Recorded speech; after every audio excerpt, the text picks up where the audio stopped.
Hey guys, we got a metabolic conditioning component for you today. We're still focusing on that sustainability throughout. So we're gonna do 2 sets of 30 wall balls, 20 toes to bar, 6 power cleans at 70% of your heavy, 15 handstand push-ups, 20 box jump overs, and then you're resting 5 minutes. To have the sustainability in the 2 sets, we wanna make sure that we're picking movements and weights that we can hang on to throughout.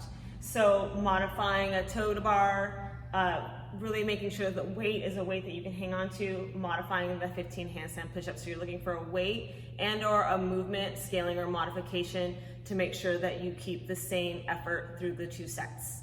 For your wall balls today, we wanna make sure when we pick up our wall ball that we keep it in a nice front rack position. Good, Josh is gonna turn and face the wall. He's gonna be about arm's length away from the wall. That's gonna ensure that he is able to reach the wall every time. His feet are gonna be just under his shoulder, probably in his squat stance, and he's gonna start at the bottom of his squat or your depth. He's gonna accelerate up, extend the hips, toss the ball, connect to the wall, catch it, and write it down, keeping the ball in that front rack position, connecting to the wall every time. Toe to bar, we're going to target the midline as well as the shoulders in this movement. Our grip is going to be thumbs distance outside of the shoulders to the hip, full grip on the bar. Again, we're going to actively pull the shoulder blades down and back, engage the lats. From here, Lily's going to initiate into a kip. Both toes are simultaneously going to make contact with the bar. Heels are going to make sure that they're coming behind the bar. Her eyes are up over the horizon, and she's initiating each time by closing the shoulder and closing the hip together. Alright, so to be up, we're going to target the midline as a prime mover. From here, I'm going to have Lily get feet and legs together. She's going to go belly button to spine into an active hollow position, and arms are going to be extended overhead. From here, she's going to hinge at the hip, bringing the legs together, and then reaching for the toes at that top position. For the tuck up, prime movers again are going to be that midline. Lily's going to start with her feet and legs together, arms extended overhead, belly button to spine in an active hollow position. From here, she's going to simply pull the knees in and then reach for the feet. Think of tucking knees in and then a good reach for your feet. For your sit-ups today, we want to start with feet connected to the floor, slight bend in the knee, shoulder blades are connected to the ground, arms are up overhead. We're going to drive our torso up, pulling our belly button towards our spine, using our arms to get our torso up. We want to end with shoulders crossing the crease of the hip, making sure that the shoulder blades hit the ground each time for each rep. All right, for the power clean for today, our stance is going to be feet underneath our hips in our jump stance. Your grip is going to be thumbs distance outside of the shoulders of the hip. We should have a hook grip around the bar, thumb down, fingers over top. In the start position, our butt is down, our chest is up, shoulders are slightly higher than the hips are slightly higher than the knees, eyes are going to be over the horizon. From this position, Lily's going to press through her legs, shoulders and hips are going to rise together. She's going to jump, catch and land at full hip extension, catching into a power position. From here, she's now going to jump the bar back off the shoulders, bring the bar back down to the start position, the same way that it comes up. At full speed, shoulders and hips rise together, jump, catch, and land.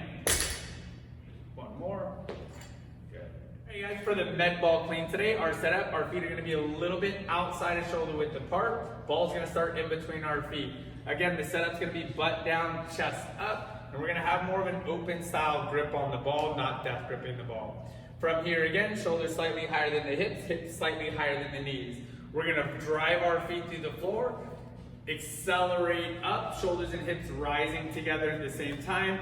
At the top position, we're going to look at moving around the ball. One more, and around that ball on that last one. So in the handstand push-up, we're going to look at maintaining a stacked position, midline engaged, and we should have a tripod with the hands and the head, creating a strong base of support to press out of. Lily's going to kick up. Good. Maintain that tripod. She's going to pull herself down, actively load her hips by pulling her knees down, and then drive and finish with a strong punch overhead. Keep the belly nice and tight. Think about pressing up and slightly back towards your wall.